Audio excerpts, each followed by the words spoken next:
네, 29장은 또 전체로 보는 것이 물론 좋습니다. 근데 두 번으로 나눈 건 같은 내용입니다. 같은 내용이지만 그 의미를 우리가 조금 더 이렇게 세밀하게 좀 살펴보고자 하는 차원에서 14절까지만 보고 또 같은 문맥이기 때문에 좀 끊기가 애매하긴 했습니다. 그런데 15절부터는 다음 주에 또 이어서 보도록 하겠습니다. 이제 욥이 이제 29장으로 쭉 넘어오면서 계속해서 이제 욥은 우리가 욥기를 보면서 알고 있었던 것처럼 친구들에게 자기를 변명하잖아요. 그러니까 처음부터 그렇게 변명했다라기보다는 그냥 그는 하나님이 자신에게 복을 준 것에 대해서도 감사했고 또 하나님이 심지어 자신의 모든 것을 다 가져가신 것에 대해서도 그것을 뭐 감사하기는 조금 어려웠을 거예요. 아무리 욥이라고 할지라도. 그럼에도 불구하고 이렇게 하나님이 역사하신 것에 대해서 내가 무슨 말을 하겠느냐라는 입장이었습니다. 그러니까 참 중요한 거예요. 그러니까 나중에 욥이 뭐 원망도 하고 뭐 하고도 했지만 일단 그런 신앙은 굉장히 중요합니다. 그래서 욥기 그 몇 장이에요? 2장쯤에 나오는 이 내용은 굉장히 중요한 표현 중에 하나입니다. 1장이네요. 1장 21절에 보시면 제가 읽어 드릴게요. 이제 그 아내가 이제 도대체 언제까지 그러고 있을 거냐라고 했을 때 21절에 이렇게 말합니다. 가로되 내가 모태에서 적신이 나왔사오니, 그러니까 아무것도 안 갖고 태어나잖아요. 여러분 뭐 태어날 때 뭐 갖고 들고 태어나신 거 있으세요? 없죠. 그러니까 우리나라 문화 중에 있는 그 돌잡이 문화가 얼마나 그 허황된 거예요. 이거 잡아라 저거 잡아라 그럼 그거대로 되는 줄 아세요? 안 돼요.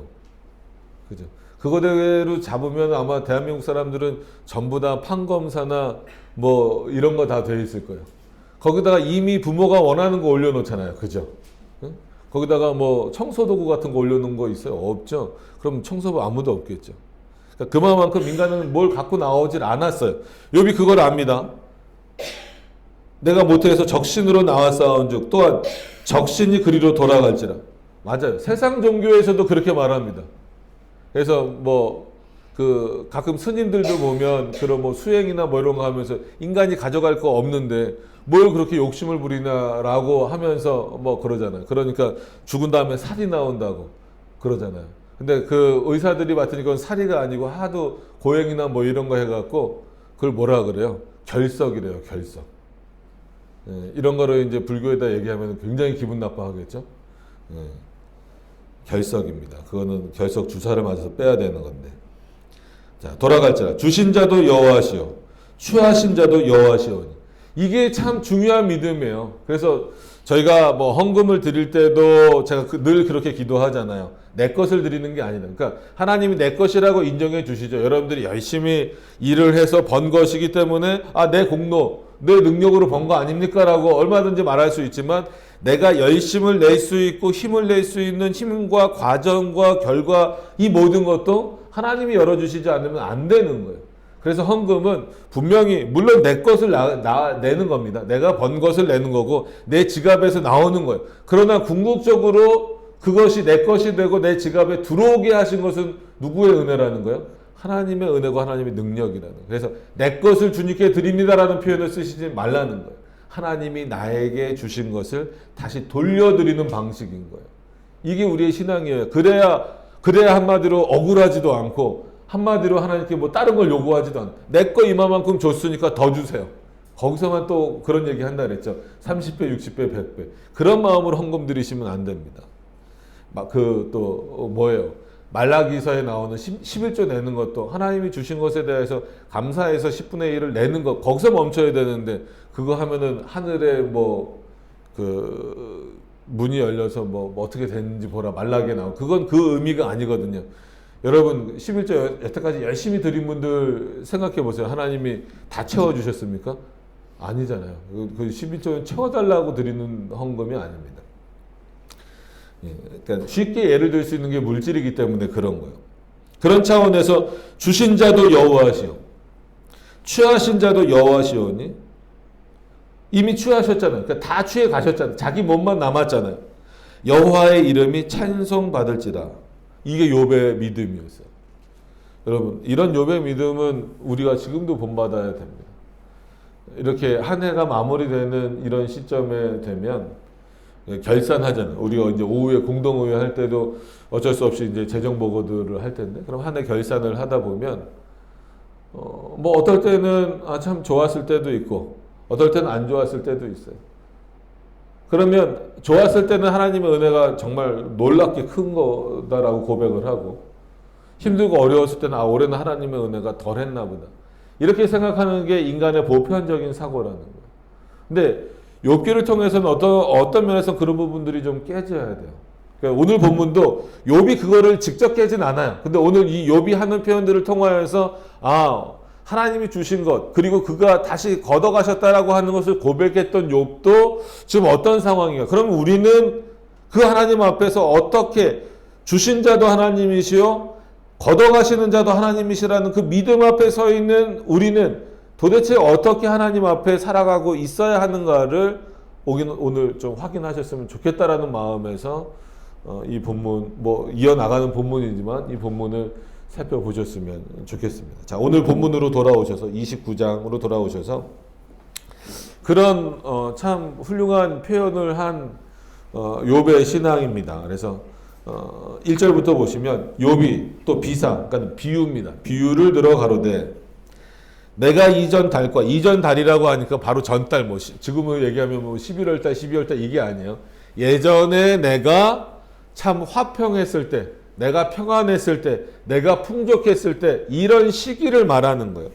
내가 이전 달과 하나님이 나를 보호하시던 날에, 그러니까 이게 과거형이잖아요. 하나님이 나를 보호하고 계시는데 이게 아니라 하나님이 나를 보호하시던 날에, 이렇게 하니까 욥의 입장에서는, 지금 욥의 입장, 이 당시 욥의 입장에서는 어떤 생각인가? 하나님이 나를 예전처럼 안 돌보고 계신다, 안 보호하고 계신다라는. 그러면 욥이 왜 이렇게 생각했을까요?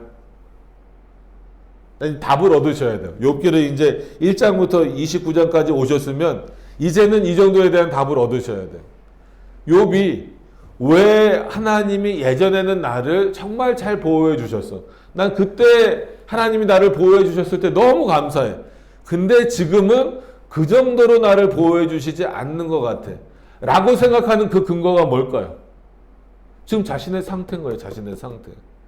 하나님이 나를 얼마나 사랑하시는지, 하나님이 우리에게 베풀어 주시는 은혜가 어떤 것인지에 대해서는 여전히 관심이 안 가요. 욥뿐만이 아니라 솔직히 저도 그렇고 여기 계신 여러분들도 그렇고 마찬가지일 거예요. 하나님의 은혜를 판단하는 기준이 주시는 하나님에게 있지 않는 경우가 훨씬 많아요. 그러니까 예전에는 하나님이 나를 참 사랑하셨는데, 예전에는 하나님이 나에게 복 주셨는데 지금은 왜 그런 복을 안 주시냐는, 도대체 뭐가 복이냐는 거예요. 철저하게 욥도 지금 어디에 멈춰져 있어요? 세상의 물질, 세상의 명예, 세상의 건강, 거기에 지금 딱 머물러 있었잖아요. 그러니까 욥이 경제적으로도 풍성하고 자녀들도 많고 주변 사람들로부터 칭찬을 듣고 자기 몸도 건강할 때는 어떤 때라고 지금 표현하는 거예요? 하나님이 자기를 보호하고 계실 때. 근데 지금은 친구들로부터 욕을 먹고 돈도 없고 몸도 상해 있고 자녀들도 다 죽었고 심지어 아내까지 자신을 욕하고 떠나가 있는 상태니까 어떤 상태라는 거예요? 하나님이 나를 보호하시지 않는 상태라는 거예요. 그렇게 생각할 수 있죠. 그러나 이게 하나님의 은혜가 차이가 있는 겁니까? 차이가 있다라고 계속해서 생각하시는 분들은 그 생각의 전환을 반드시 하셔야 돼요. 그러니까 하나님의 은혜를 우리가 나누는 거예요. 우리가 계산하는 거예요. 하나님의 은혜는 인간이 계산할 수 있는 것이 아닙니다. 언제나 동일해요. 언제나 동일하신 하나님이에요. 언제나 동일하신 하나님이 언제나 동일하게 우리를 사랑하시는 거예요. 근데 우리는 우리에게 주어진 것, 있고 없는 것, 이런 것들을 가지고 판단하기 시작하는 겁니다. 그러니까 욥도 그리워하는 거예요. 언제를 그리워해요? 하나님이 나를 보호하시던 때를 그리워하는 것처럼 표현하면서도 결과적으로는 이게 인간의 마음이에요. 예전처럼 내가 풍성했을 때가 좋았다라는 거죠. 그러면 하나님의 보호하심을 구하는 거예요? 아니면 예전처럼 그렇게 살고 싶다라는 거예요? 예전처럼 그렇게 살고 싶다라는 거죠. 그거를 멋지게 믿음이라는 것으로, 공로라는 것으로, 또 하나님의 은혜라는 것으로 포장을 해놨을 뿐이죠. 그러니까 여기에 인간의 어떤 연약함, 악함 이런 내용들이 전부 다 드러나 있는 거. 자, 2절부터 또 보시죠. 2절 지나서부터 보호하시던 날에 지내던 것 같이 되었으면 좋겠다. 다시 그때처럼 됐으면 좋겠다. 그래요. 뭐 하나님께 모든 것을 간구하는 게 나쁜 건 아닙니다. 근데 이렇게 하나님이 지금 이렇게 어려움에 처해 있을 때에는 나를 보호하시지 않는 것 같다라는 믿음을 갖고 있는 것은 잘못이에요. 그래서 인생을 살아가다 보면 어떨 때는 기쁘고 즐거울 때도 있잖아요. 그럼 그때는 하나님이 나를 엄청 보호하시고 사랑하시는 것 같고, 또 어떨 때는 힘들고 지칠 때 있잖아요. 경제적으로 힘들 때 있고, 여러 가지 환경적으로 힘들 때도 있고, 건강이 안 좋을 때도 있고, 그럼 그때는 하나님이 나를 버리셨냔 말이에요. 예를 들면 저도 올해 초쯤에 3월달쯤에 코로나 걸렸어요. 저희 온 가족이 다 걸렸어요. 그럼 그 일주일 동안은 하나님이 우리를 버리신 거예요? 보호하시지 않는 거예요? 아니란 말이에요. 근데 너무 인간의 생각은 단순하게 그렇게 접근하는 겁니다. 자, 그러면서 욥이 오늘은 마치 이제 그 좋았던 때를 회상하는 거예요. 보세요. 3절. 그때에는 그의 등불이 내 머리에 비추었고, 하나님의 등불이 자기 머리에 비추었으니까 내가 얼마나 좋았겠느냐 이거. 내가 그의 광명을 힘입어, 하나님이 비춰주시는 그 광명의 능력을 힘입어서 흑암 가운데, 이 정말 흑암으로 쌓여져 있는 이 세상 가운데 나가도 내가 두려움이 없었다. 근데 지금 우리는 욥의 상황을 아니까 이 표현이요, 만약에 아주 순수한 믿음의 표현이면 정말 이거는 좋은 표현입니다. 그죠? 어떻게 보면 저희도 이런 마음을 가지고 있어야 돼요. 어떻게 보면 여전히 빛이 비춰지지 않고, 그 빛이라는 건 뭐예요? 그리스도를 아는 지식이 없는 저 세상을 향하여서, 그러니까 오늘 많은 사람들이 성탄절이라고 지키고 있지만 예수 그리스도가 누구신지, 이 땅에 왜 오셨는지 이런 건 없잖아요. 그냥 아기 예수 평화를 주러 왔다 그러면서 자기네들 즐거운 일 막 하잖아요. 오히려 술 먹고 즐기고 막 이런 일들 하잖아요. 흑암 가운데 있는 게 세상이에요.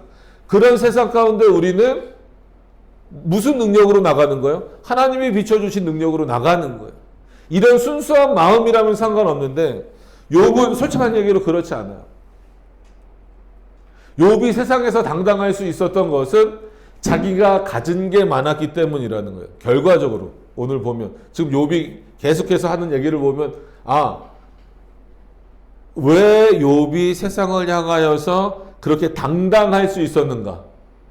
정말 하나님 때문이었는가? 아니면 하나님이 자기에게 주셨던 것 때문이었는가? 잘 판단하셔야 됩니다. 정말 하나님 때문이라면 욥은 지금 이 상태처럼 자기 몸을 기와장으로 긁어야 될 정도의 상태에 있는 지금도, 거처할 곳이 없어서 그냥 풀밭에 들밭에 앉아 있는 지금도 당당해야 됩니다. 누구 때문이라면? 하나님 때문이라면.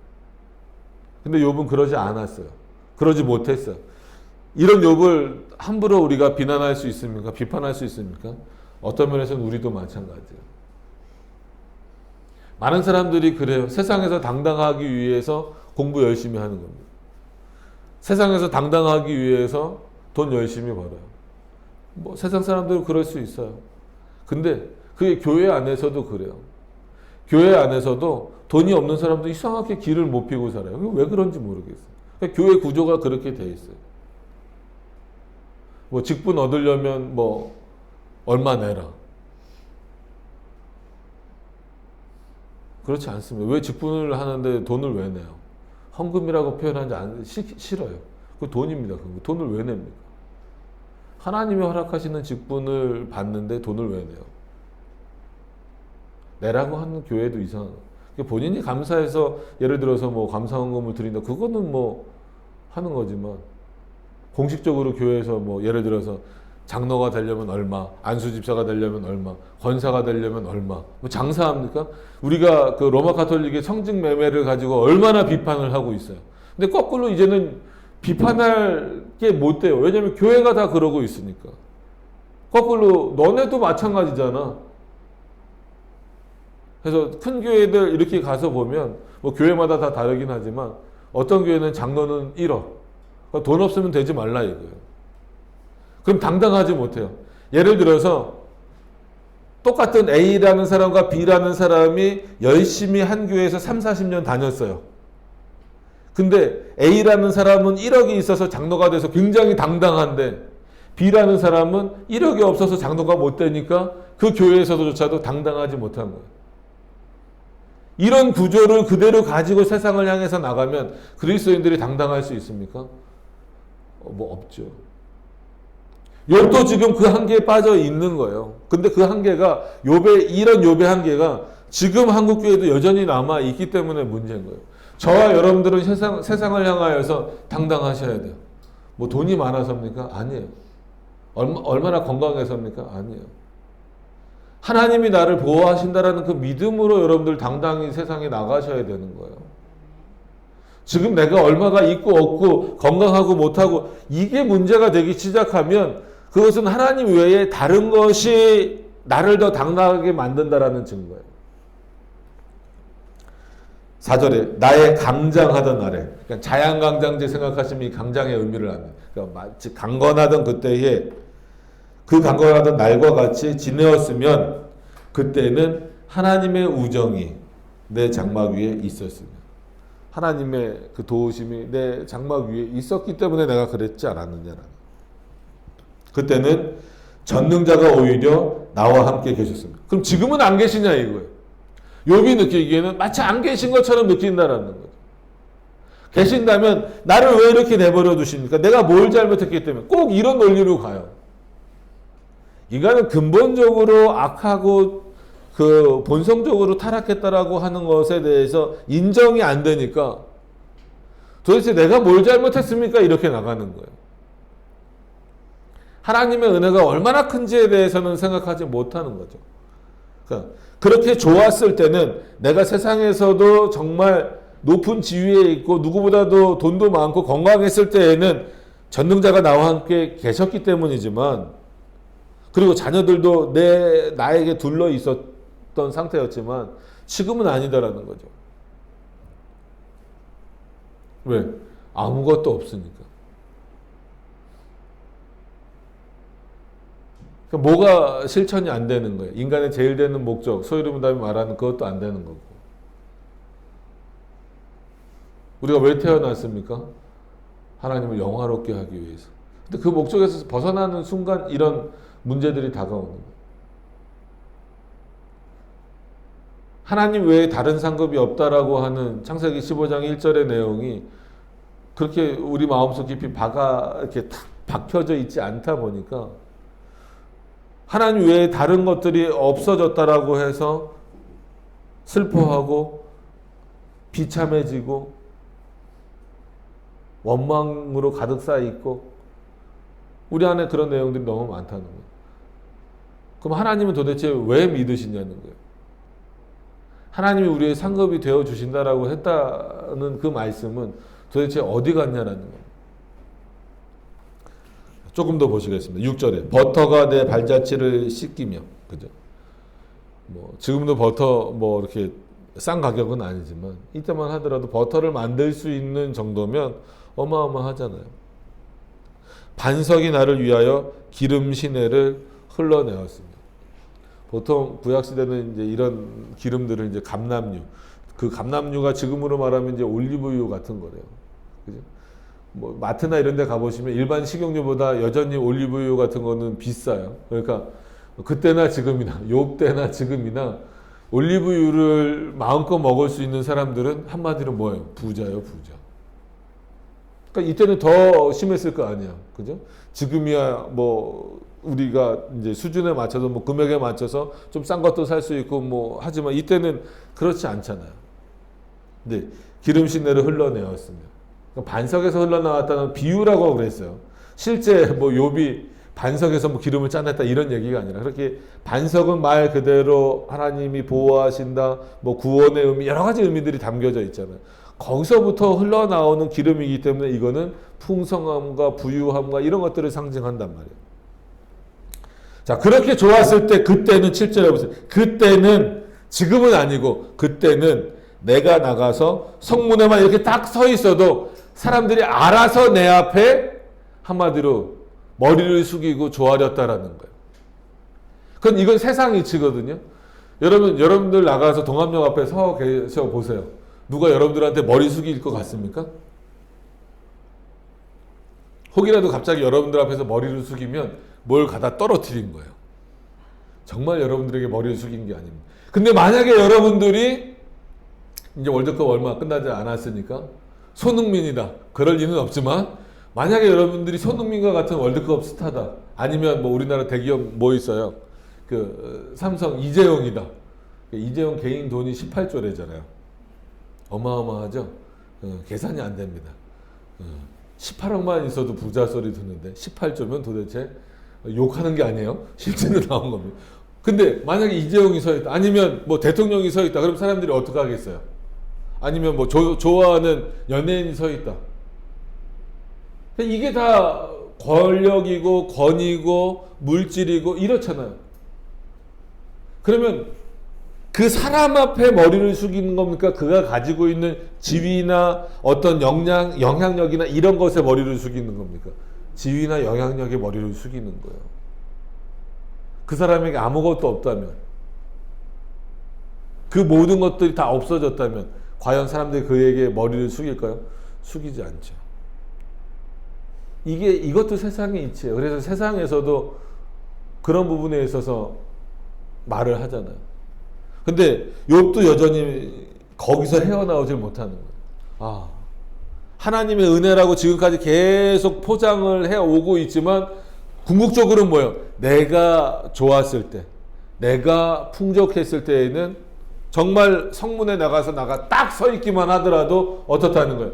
사람들이 내 앞에서 조용했다라는 거예요. 머리를 숙였다라는 거예요. 근데 지금은 어떻다? 저 지나가는 애들도 나를 조롱하고 있다라는 거예요.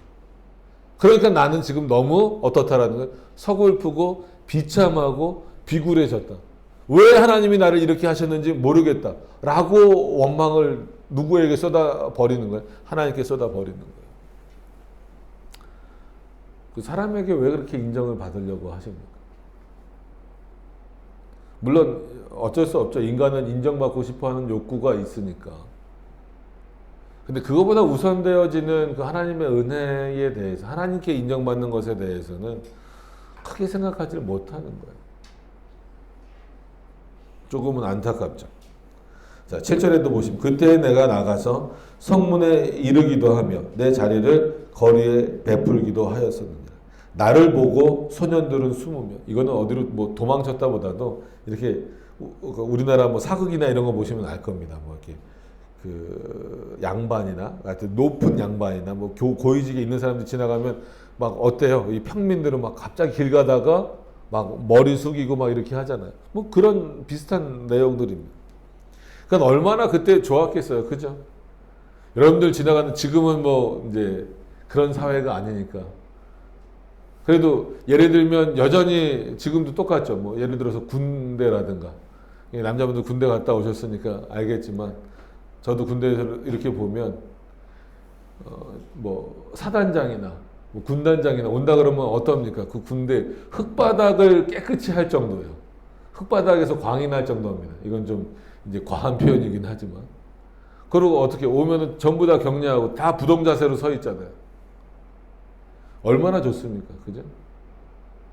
그러니까 저희 작은아버지도 대령으로 제대하셨어요. 그때만 해도 막 그 찝차 타고 오고 막 자기 밑에 막 몇천 명이 자기만 바라보고 있잖아요. 하면은 막 격려하고 뭐 하고.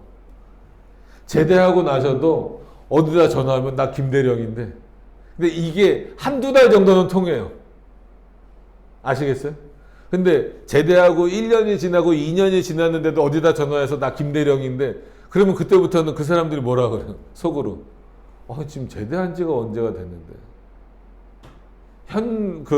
현역에 있을 때, 현역 장교로 있을 때는 정말 앞에서 죽으라면 죽는 신용도 하죠. 특전사 출신이시거든요.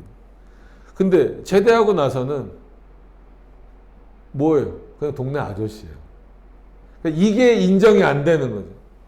그 사람들 대부분 다 그렇습니다. 그래서 8절에 나를 보고 소년들은 숨으며 노인들은 일어나서 서며.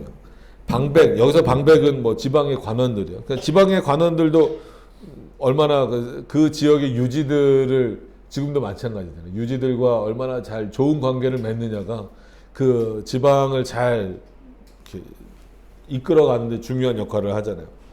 방백들은 말을 참고, 그러니까 본인들이 하고 싶은 말이 있어도 감히 누구에게 말을 못하는 거예요? 욥에게 말을 못하는 거예요. 혹시라도 욥에게 말을 잘못했다가 욥의 심기를 건들면 어떡할까? 내가 그런 위치였다라는 거예요. 그러니까 욥이 세상의 관원은 아니었잖아요. 그죠? 근데 주변의 방백들이 자기에게 와서도 함부로 말을 못한다는 거예요. 왜? 자기네들 말보다 욥 자신의 말이 더 권위가 있고 더 영향력이 있으니까. 내가 이랬다라는 거죠. 손으로 입을 가리며 귀인들은 소리를 그만이 그 혀가 입천장에 붙었었느니라. 그러니까 말을 아예 안 하는 거예요. 할 말이 없어서 안 했다라기보다는 말을 못했다라는 거죠. 여러분, 이런 것들을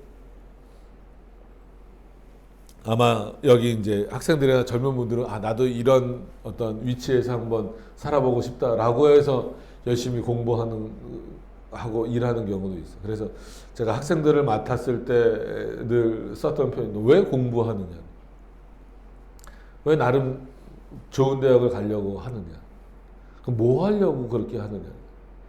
그러면요, 믿지 않는 학생들하고 거의 대답이 똑같아요. 한국 사회에서 살려면 그래도 좋은 대학 나와요, 좋은 직장 들어가요, 좀 뭔가 이렇게 대우받으면서 살지 않겠습니까? 그러니까 개인적인 욕망도 있죠. 개인적인 욕구도 있죠. 근데 그런 것들을 얻으려고 하는 거예요. 그래서 아직은 그런 것들을 잘 모르고 그런 꿈을 향해서 가는. 그럼 그게 끝나면 어떨 것 같냐? 그러니까 본인들도 그래요. 허무할 것 같다. 그래서 실제로 장년들을 만나서 이제 은퇴하신 분들을 만나서 보면 어떠셨습니까? 예전엔 다 그래요. 예전에 다 한 가닥씩 다 하셨던 분들이. 근데 지금은 어떠십니까? 지금은 별로 안 좋대요. 어디 가서 대우도, 그 정도 대우도 못 받고.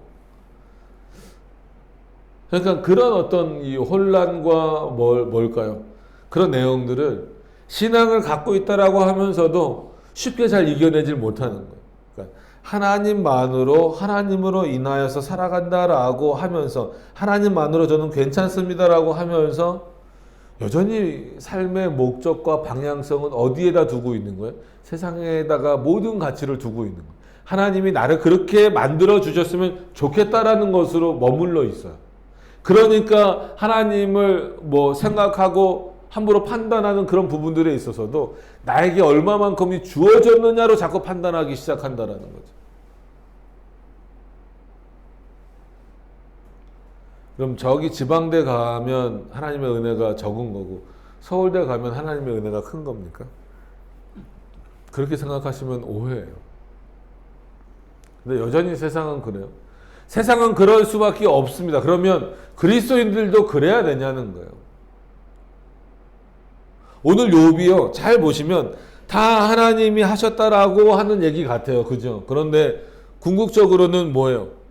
하나님이 나를 이렇게 만들어 주셨을 때는 참 좋았는데 지금은 좋지 않다. 결국은 누구 때문이라는, 하나님 때문이라는 거예요. 그래서 욥의 지금 바람은 뭐예요? 하나님이 다시금 나를 회복시켜 주셨으면 좋겠다. 왜 회복시켜 주셨으면 좋겠어요? 예전에 이 기억들이 너무 좋은 거예요. 세상에서 즐겼던 기억이 너무 좋은 거예요. 세상 사람들이 내 앞에 그냥 머리를 조아렸던 게 너무 좋은 거예요. 무슨 명예회복도 아니고. 하나님께 더 가까이 가고 하나님께 더 친밀해지고 하나님의 은혜를 더 깊이 확인하기 위해서 이 모든 것들이 회복되었으면 좋겠습니다라는 목적이 아니란 말이에요. 그래서 개인적으로 한참 된 얘기지만 한동안 한국교회에 그런 내용, 그런 책이 유행했어요. 이제는 리거렌 목사 이런 사람들이 쓴 거 있잖아요. 목적이 이끄는 삶 이런 거. 그리고 뭐 그 크리스탈 교회 그 목사님이 썼던 그런 뭐 긍정의 힘 뭐 이런 책들, 그때 당시에 청년들하고 그걸 못 보게 하느라고 엄청 많이 싸웠던 것 같아요. 그러니까 다른 교회는 다 장려하는데, 다 보라고 하는데 왜 우리는 못 보게 합니까? 너희들이 긍정의 힘을 갖는다고 하나님이 너희를 돕는 게 아니야. 너희들이 목적을 갖고 산다고 옆에서 하나님이 그걸 도와주는 분이 아니라는 거예요. 우리는 어떤 목적을 추구하면서 살아야 됩니까? 하나님의 목적을 추구하면서 살아야 돼요. 하나님께 하나님의 뜻에 순종하는데 긍정해야죠. 근데 거꾸로 되어 있어요. 마치 하나님은 내 목적을 이루어 주시는 분. 아닙니다. 하나님은 내 목적을 이루기 위해서 계신 분이 아니에요. 우리로 하여금 자신의 목적과 뜻을 이루어 나가게 하시는 분이죠. 착각하시면 안 됩니다. 11절에 귀가 들은 즉 나를 위하여 축복하고 눈이 본 즉 나를 위하여 증거하였었다.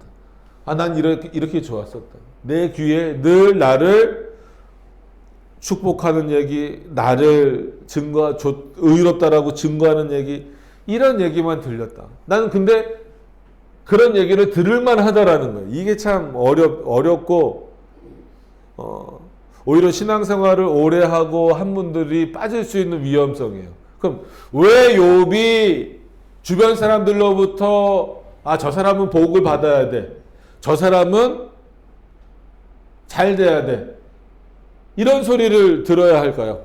왜 그럴까요? 누구에게 우리는 그런 얘기를 해야 될까요? 욥은 이렇습니다. 욥은 내가 왜 그런 얘기를 들어야 되냐면, 이는 그 이유를 설명하는 겁니다. 12. 이는 내가 부르짖는 빈민과 도와줄 자 없는 고아를 건졌다. 훌륭한 일이죠. 그죠?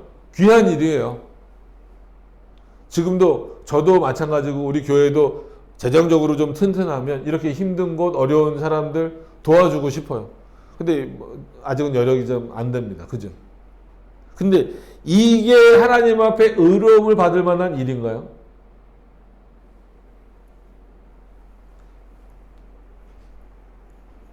또 말하지만 욥이 이때는 물질적으로도 풍부했고 그 마음도 넓었기 때문에 라고 표현할 수도 있어요.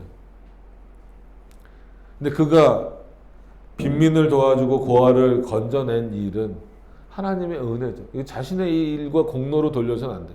나는 이런 일을 했기 때문에 주변 사람들로 저 사람은 축복받아서 마땅해 라는 소리를 들어도 돼 라고 지금 말하는 거잖아요. 성경은 이게 잘못됐다라는 거예요. 근데 우리 일반적으로 그러잖아요. 성도들 사이에서도 저 성도는 복받아야 돼.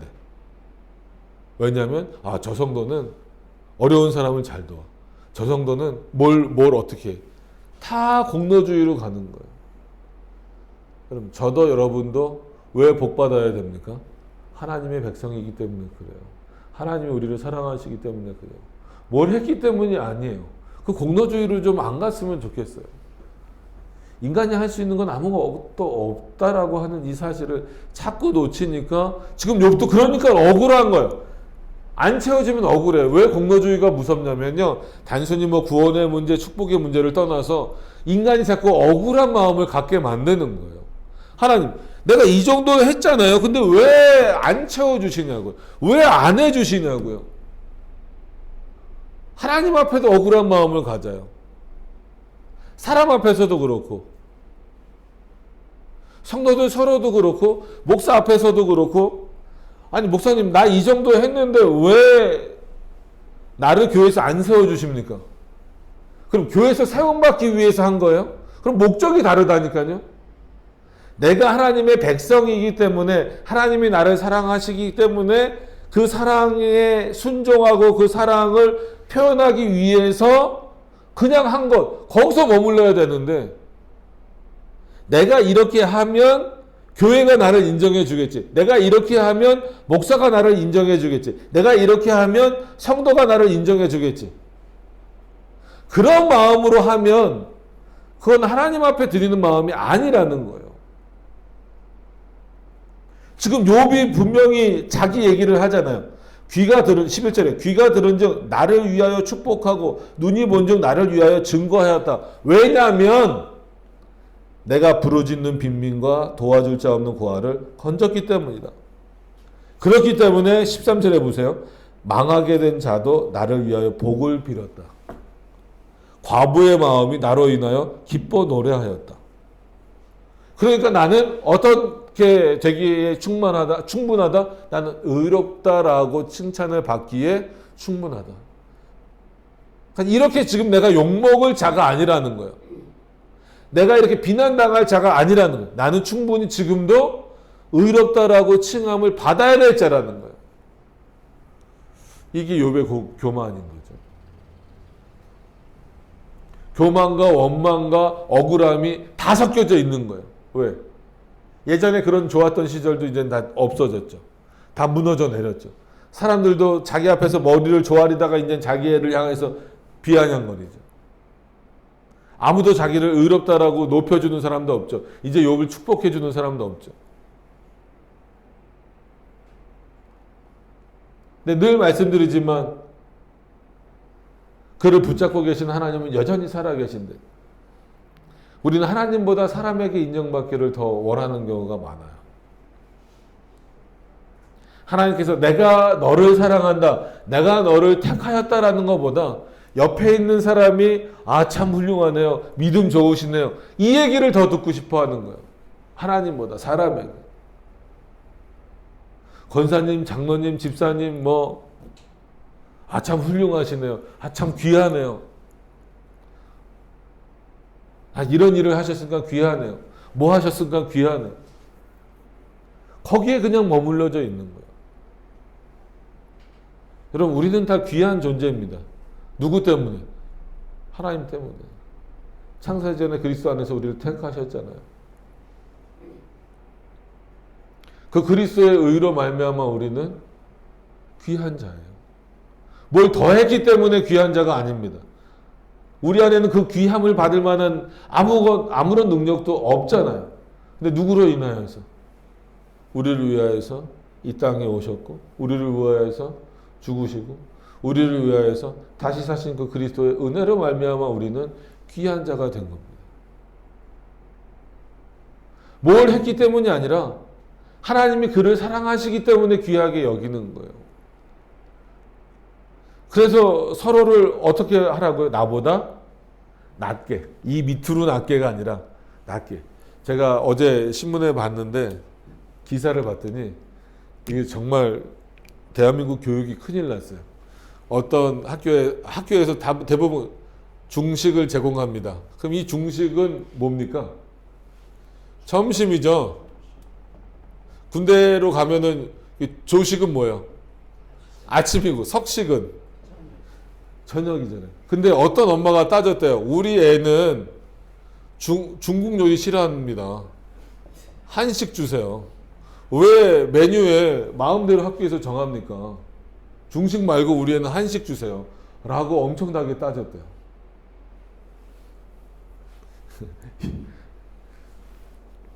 당황스럽다. 학교 선생님이 얼마나 당황스러웠겠어요. 무식하면 용감하다고. 이 중식이 그 중식이 아니잖아요.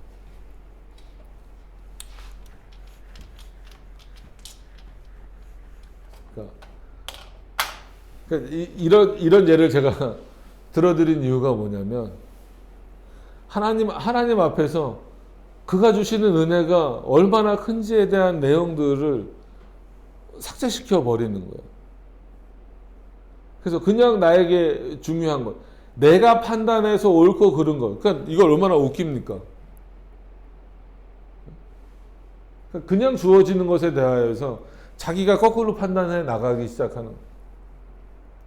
그러니까 우리 안에 이런 일들 너무나 많아요. 그러니까 조심하셔야 됩니다. 그러니까 14절에 보세요.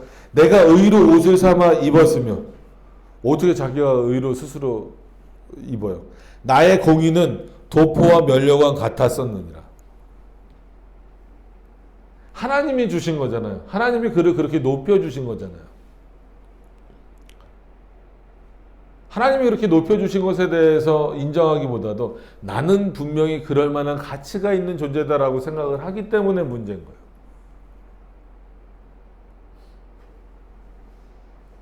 근데 한편으로는 이게 참 표현이 어려운 게 맞죠. 저희는 의롭게 될 가치가 있습니까? 없습니까? 있죠. 누구로 인하여서? 그리스도가 우리의 구주 되셨으니까. 근데 우리 자체로만 놓고 보면 의롭게 될 만한 가치와 능력이 있습니까? 없습니까? 전혀 없어요. 근데 이 부분은 자꾸 놓치는 거예요. 이제는 하도 이제 들으시니까 이제 머릿속으로는 아마 아실 거예요. 대답은 하실 수 있을 거예요. 근데 진짜 삶에서 이렇게 나올 수 있냐는 거예요. 그래서 제가 오늘 욥기 1장 21절을 다시 읽어드린 것은 분명히 그 당시 욥의 고백은 정말 중요하고 훌륭한 고백이에요. 지금도 그런 믿음은 우리도 본받아요. 어떤 표현이요? 이 땅에 적신으로 와서 다시 돌아갈 때도 적신으로 가니 하나님이 주신 것도 하나님이시고 걷어가신 것도 하나님이시니까 내가 무슨 말 하겠느냐. 난 그저 하나님께 뭐 할 것밖에 없다. 영광 돌릴 것밖에 없다. 정말 중요한 믿음입니다. 저도 가져야 될 믿음이고 여러분들도 가지셔야 될 믿음이에요. 어떻게 보면 그리스도인들 모두가 가져야 될 믿음이죠. 근데 그런 욥도 이런 상황에 처하니까 그죠? 자기가 가지고 있던 모든 것들을 다 뺏기고 명예도 뺏기고 지금 욕만 먹는 이 상황에 빠지다 보니까 어떻게 되는 거야? 아, 예전 그때가 좋았다. 하나님은 늘 동일하신데 예전 그때가 좋았고 하나님의 은혜가 그때는 컸던 것 같다. 그리고 자기 변명과 자기 공로로 가잖아요. 그래도 나는 여전히 뭐 한다는 거야? 의롭다. 친구들은 의롭다라고 말하지 않으니까. 나는 왜 지금도 의롭다라고 칭함을 받아야 되냐면 나는 이런 일들을 했기 때문이다. 그럼 결국 내 공로 나타내는 거예요. 내 의로 옷을 삼아 입었으며 나의 공의는 도포와 면류관 같았느니라. 다음 주에 보겠지만 15절에 보세요. 계속해서 이제 자기 공로를 더 극대화시키는 방향으로 갑니다. 나는 소경의 눈도 되고 절뚝발이의 발도 되고 빈궁한 자의 아비도 되며 생소한 자의 일을 사실하여 주었으며 불의한 자의 어금니를 꺾고 그 이사이에서 겁탈한 물건을 빼어내었느니라. 내가 스스로 말하기를 나는 내 보금자리에서 선종하리라. 나의 날은 모래알같이 많을 것이니. 점점 갈수록 어떻게 돼요? 자기 공로가 끊임없이 더 드러나는 거죠. 2022년도를 마무리하면서 한번 이런 말씀을 보시면서 한번 생각해 보셨으면 좋겠습니다. 2021년도, 그러니까 작년에 비해서 올해 저와 여러분들에게 하나님의 은혜가 더 컸던 것 같습니까? 적었던 것 같습니까? 유도 실문이에요. 2021년이나 2022년이나 하나님의 은혜는 어떻습니까? 동일한 거. 똑같지, 그지? 2003년도는 어떻게? 더 큰 축복을 기대하십니까? 사람들이 그러니까 송구영신 예배 때 촛불 꽂아놓고 비나이다 하는 거예요. 내년에도 어떤 은혜를 구하셔야 되는 거예요? 동일한 은혜. 분명히 삶의 내용은 올해랑 또 달라질 수 있어요. 솔직한 얘기 우리는 앞길을 모르잖아요. 더 좋아질 수도 있고, 그러니까 우리 인간적인 기준으로 더 좋아질 수도 있고, 어떻게 해요? 더 안 좋아질 수도 있어요. 그리스도인은 무조건 매년 더 좋아질 거라는 환상에서 벗어나셔야 돼요. 교회가 자꾸 그걸 가르쳐요. 예수 믿으면 만사형통 된다고. 성경에서 말하는 만사형통은 뭐라고요? 잘 아셔야 돼요. 만사형통은 잘 아시죠? 그 뜻이 뭡니까? 이렇게 오해하시면 안 돼요. 아까처럼. 중식을 중화요리로 오해하시면 안 됩니다. 인간은 해결해 나갈 수 없습니다. 그런 문제들을 만나면. 그리스도인들은 문제가 없다라고 말하는 게 만사형통이 아니에요. 그리스도인들은 그 문제를 만날 때마다 누구를 통하여 이겨나간다라는 거예요? 하나님을 통하여 이겨나간다는 게 만사형통이에요. 만사가 왜 형통할 수 있습니까? 하나님이 우리의 보호자가 되시니까 가능한 거예요. 하나님이 우리의 보호자가 되시니까 내 앞엔 아무 거침거리가 없다라고 가르치면 안 돼. 그건 만사형통이 아니에요. 만사형통을 말한 인물들, 모세든 요셉이든 이런 인물들의 삶을 보세요. 그 인물들의 삶이 만사형통입니까? 아니에요. 얼마나 죽을 고비도 넘기고 광야에 나가 내쫓기기도 하고 뭐예요? 그 오해도 받기도 하고 하잖아요. 근데 그들이 내 인생은 만사형통이었다라고 말하는 이유는 뭡니까? 그런 문제들을 만날 때마다 그런 문제들을 누가 이기게 하시는 거예요? 하나님이 이기게 하시는 거예요. 하나님이 이기는 힘을 주시는 거예요. 여러분 2023년도에도요. 여러 가지 문제를 만날 겁니다. 저도 그렇고 여러분도 그렇고 절대로 어떤 문제도 없을 겁니다라고 이 자리에서 말 못해요. 그런 하나님이 아니시니까. 그런 삶이 아니니까. 그런 많은 문제들을 만나겠지만 그때마다 여러분들의 힘으로는 못 이깁니다. 해결을 못합니다. 누가 그 길을 이끌어 가시기 때문에 2023년도에 우리가 올 한 해도 만사형통의 은혜 가운데 있었습니다라고 고백할 수 있어요. 하나님이 여러분들을 이끌고 계시기 때문에 그래요. 욥이 지금 놓치고 있는 부분은 어떤 부분에서는 그런 부분이에요. 그죠? 마치 예전에 자기가 풍성했을 때는 모든 일이 만사형통 같았죠. 근데 지금은 모든 게 다 막혀 있다라고 생각을 하는 거예요. 여전히 지금 이 상태에서 집도 없고 절도 없는 이 상황에서 옷 하나 제대로 갖춰 입지 못한 상황에서 온몸을 기왓장으로 긁어야 되는 이 상황에서도 그가 만사형통이 될 수 있는 유일한 길은 뭐예요? 하나님을 의지하는 것밖에 없어요. 하나님이 나를 도우신다라는 믿음 위에 서 있는 것밖에 없어요.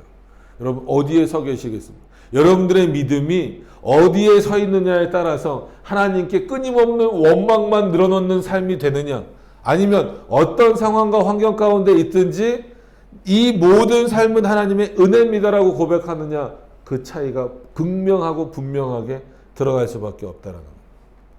입술의 고백도 굉장히 중요하죠. 그러나 그 마음에 새겨진 그 모든 삶의 고백이 그렇게 되시기를 바랍니다. 이게 참 중요한 부분이라고 생각을 해요. 힘들죠. 2022년도 보면 참 다들 힘드셨을 거예요. 올해는 특히나 경제적으로도 그렇고 나라 경제도 그렇고 코로나가 아직도 다 끝난 것도 아니고 여러 가지 면에서 힘들잖아요. 세상 사람들도 진짜 일명 좀 속된 표현으로 곡소리가 나는 해잖아요. 그럼에도 불구하고 그럼 올해는 하나님의 은혜가 적었다라고 표현하시지 마세요. 올해도 우리는 하나님의 은혜가, 그 풍성하신 은혜가 없었으면 이 자리에 있지 못한다라는 거죠.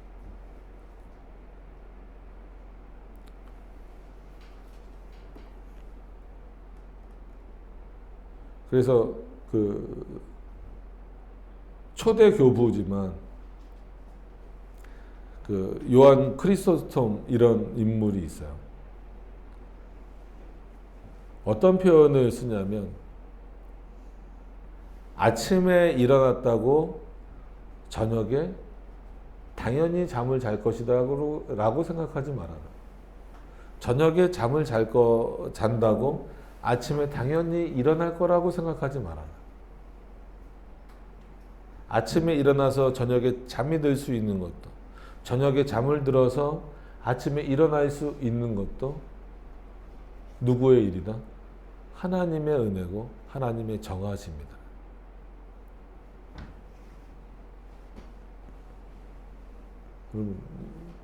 참 귀한 표현인 거죠.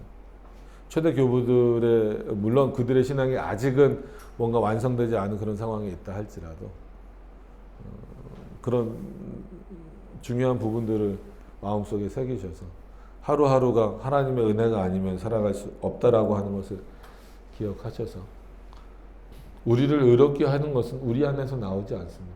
욥처럼 변명하는 자가 아니고 자기의 공로를 내세우는 자가 아니고 오직 그리스도의 은혜, 그리스도의 의로 말미암아 우리가 의롭게 되었고 의롭게 될 수 있다라고 하는 것을 반드시 기억하시면서 올 한 해도 잘 마무리하시고 새로운 한 해도 하나님 앞에 더욱더 겸손히 순종하시면서 그의 말씀의 뜻을 이루시기 위해서 나아가실 수 있는 우리 성도님들이 다 되셨으면 좋겠습니다.